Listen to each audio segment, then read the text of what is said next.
Welcome, dear students. Welcome to Nuclear Physics Lectures.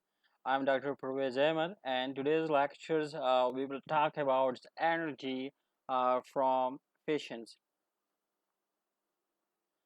Uh, just like you can see it here in this particular figure, once we have a fissions, that is an induced fissions, that is, we have a target nucleus, that is uranium 235, and that target nucleus we hit it by uh, a neutrons from the outside source. So after that we get an unstable nucleus, that is uranium 236, and that unstable nucleus then undergoes fissions with the two daughter nuclei, which is most commonly kryptons and baryons, with enormous amounts of energy, and along with that we have three neutrons.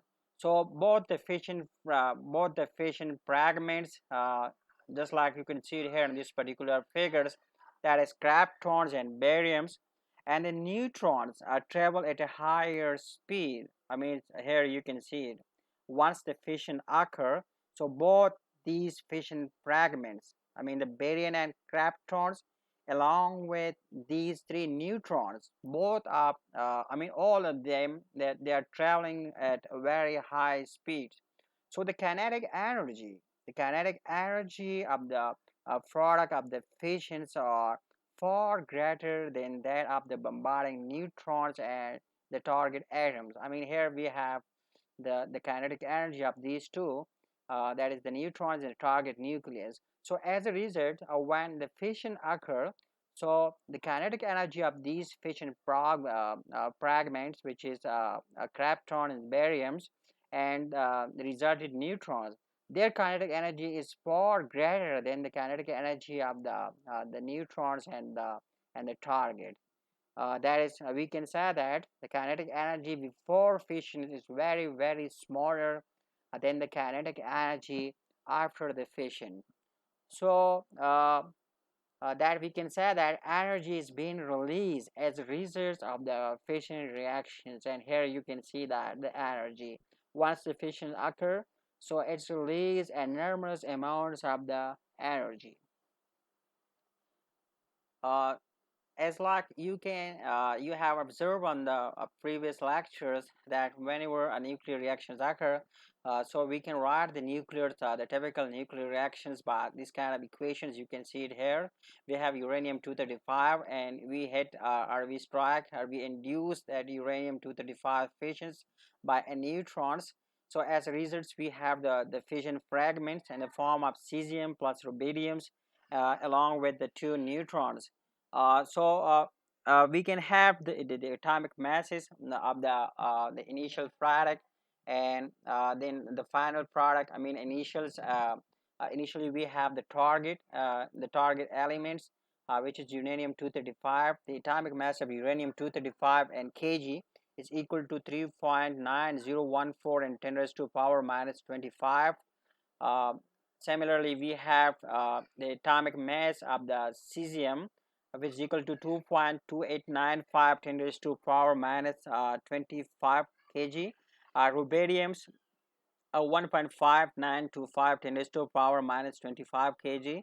And the atomic mass of the neutrons, which we use as a projectile to induce the fission in uranium 235, is equal to 1.6750 into 10 raised to powers minus 27 kg. So this is the atomic masses of fissions, the fission target uranium 235, as a result of the fission fragments. Along with that, they have the neutron, which is being used and fissions, and which is being produced as a result of the fissions. So in order to calculate the energy from the fissions, so first of all, we need to calculate the total mass before and after fission takes place. That is, the total mass before fissions, we mean left hand side of the equations, which we shown at the start of these lectures, which is equal to I mean, this is the total mass on the left hand side of equation. That is the mass of the uranium 235 plus the mass of the neutrons, which is equal to, I mean, when you add up the mass of uranium 235 and that of the neutrons, so it's equal to 3.91815 and 10 raised to power minus 25 kg. Similarly, on the left hand side, we have the mass of uranium 230, we have the mass of the fission fragments, which is cesium plus rubidium plus 2 neutrons. So as you know that as a cesium plus rubidium mass plus the mass of the 2 neutrons, you add up them, you get the final mass, which is equal to 3.9155 and 10 raised to power minus 25 kg. So we have the masses for the reactants, and we have the masses for the product. These are the masses before fissions, and this is the total mass after the fissions. So what is the difference? I mean, you can see it here just by putting an eye on these reactions. You can find that the total mass before fissions is greater than the total mass after fissions. So what actually you do? Uh, what you need to do is you need to find out the difference in masses. That is, you have to subtract uh, the initial, that is the total mass before fission from the total mass after the fission. So you get the mass difference, which in this particular case is equal to 2.65 and 2 10 raised to power minus 28 kg. And this is the mass difference that we have for uranium 235 fissions. So this reduction in mass results in the release of energy. I mean, it's a very clear indications of mass and energy conversions. I mean, here you can see it. The total mass before fissions, then we have total mass after the fissions, then we find out the difference. So I mean, you can easily say that some mass has been lost during the fission, but we remember that loss occur as change into energy. I mean, the mass, the deficient mass is being observed as conversion into energy. So the reduction in mass results in the release of energy.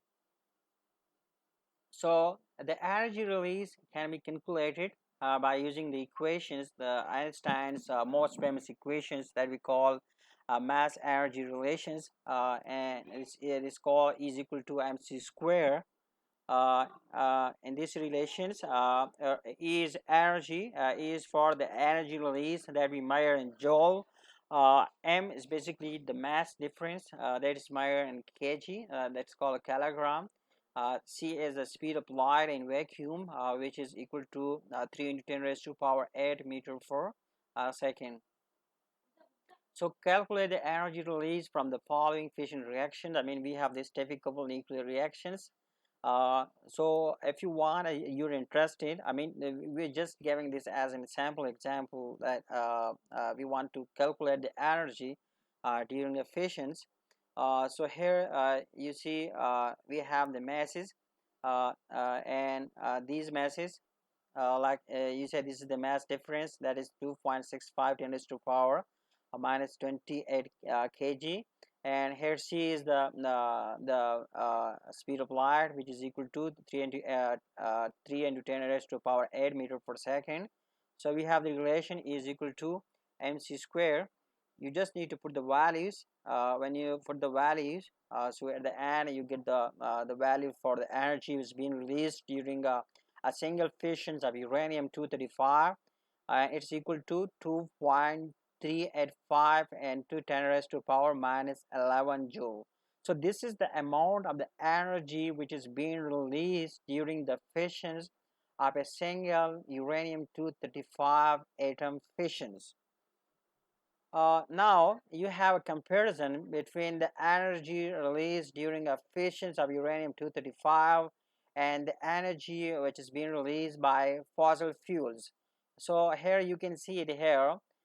We have these fission reactions. So during these fissions, just like you observed, just like you've seen by yourself on the previous slide, that is 2.3 in 10 raised to power minus 11 joules of energy is being released for fission, for uranium nucleus fissions. I mean, during the fission of a single uranium-235 nucleus, we get this amount of the energy. So if you compare this amount of the energy with the energy released from the combustion of the fossil fuel, so we get energy from the fossil fuel which is equal to 6.5 and 10 raised to power minus 19 joule. That is for carbon dioxide molecules. And we remember here 1 million electron volt is equal to 1.609 and to 10 raised to power minus 19 joule. So when you compare the energy from these two reactions, so what you get this enormous time more energy during the fissions as compared to the energy from the fossil fuel. So what it mean? It mean that the energy during the fissions is 50 million times more than the energy from the fossil fuel. I mean, this is the comparison which is almost have no parallel at all. I mean, 50 times more energy can be produced in a single uranium fissions in comparison to uh, the energy produced from the fossil fuels combustions. So I mean, this is much more energy than that we can get from anything else in this existed universe. So you know that we can get this energy from the I mean from a nuclear, from the fissions of uranium nucleus, that is uranium-235. But here you should remember a fact, and the fact is that we need for any nuclear reactions, I mean you want to get energy from a fissions of a particular from particular nucleus. So be remember that not all the nuclei are capable of absorbing a neutron and then undergoes a fission reactions. What it mean? It means that you can have different isotopes of the same material. Just like if you take the examples of uranium or plutoniums, so you can have the fissions, you can have the fission reactions from uranium-235 and from plutonium-239, but you cannot get fission reaction from uranium-238. So that you should remember. And from the nucleus, from a nucleus where we can get a nuclear fissions, we call that a fragile nucleus. So that is this all so energy release from this fission reactions uh, does not seem a lot. So what it mean? It mean that this is because that it's produced from the fissions of a single nucleus. Sometimes one can have the questions that the energy which is being released from a fission is not much, but you should also have the effect in your mind that it is because being produced from the fissions of a single nucleus. That is, large amount of the energy are released when a large number of the nuclei undergoes fission reactions. That is, if you want to calculate the energy of the nuclear energy, enormous amount of nuclear energy, so what you need to do, you need to add up the atoms. You need to increase the quantity of the atom. I mean the amount of energy that we mentioned on the last slide, that we described on the previous slides, is basically from one atom of uranium to 35. So if you want, if you are interested to calculate more energy, or you want to have energy from a particular mass, that is you want to calculate the total, I mean, so you want to get the atom from 1 kg of uranium 235, so it can be calculated as 5, just like that. You have this Avogadro number, that is 6.02 in 10 raised to power 23, that you have to multiply by 1 kg, and along with that you have to divide it by 235. So you get a total nuclei. The total nuclei is equal to 2.56 and to 10 raised to the power 24 nuclei. Now this number you have to multiply it by the energy released from a single fission.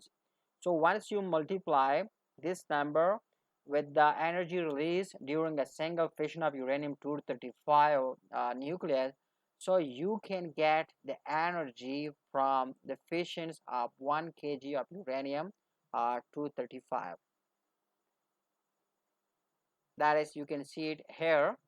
That is F1 uranium-235 atoms undergoes a fission reactions and releases 2.385 and 10 raised to power minus 11 joule of energy. Then the amount of the energy released by 1 kg of uranium-235 can be calculated as follows. That is total energy, that is equal to energy for fissions multiplied by the number of the atom. So what we have, total energy is equal to 2.385 and to 10 raised to power minus 11. That is the energy which been released for fissions uh, of uranium-235. That you have to multiply by the total number of the atoms that we have on 1 kg of uranium-235, which is 2.56 and to 10 raised to power 24. You do this multiplications and you get the total energy. So this total amount equal to 6.1056 and to 10 raised to power 13 joule. So this is the amount of the energy, or you can say that this is the total energy which is being released during the fissions of 1 kg of uranium 235. So which is, I think, it's a very huge amount. With all this, I mean, if you have this, now you have sufficient knowledge. So by applying those knowledge, you need to focus, and by focusing, you need to calculate the. I mean, you need to solve some of the problem. That is problem number first. You need to calculate the energy release for fission of uranium-235. You may use the below data. I mean, the data is given here. By utilizing this data, you need to calculate the energy release for fission of uranium 235. Then we have second questions, and the second question or the second problems. What do you need to do? You are given that suppose you want to run 1,000 megawatt power reactors by using uranium 235 as a fuels. So how much fuel in kg is required for 1 day's operations? I mean that you need to calculate. And third example or entire problems, what you need to do, you need for the above problems, if the reactor efficiency is 20%, then how much fuel is required for 1 day operations? I mean that you need to solve if you think that you have got expertise by watching the whole lectures. So if you are able to solve these problems, then I'll feel like you have got expertise. You have fully understood the lectures. If not, so otherwise I think you are not learn anything from the lectures. So with next lectures, you will have some further detail about nuclear fission reactions.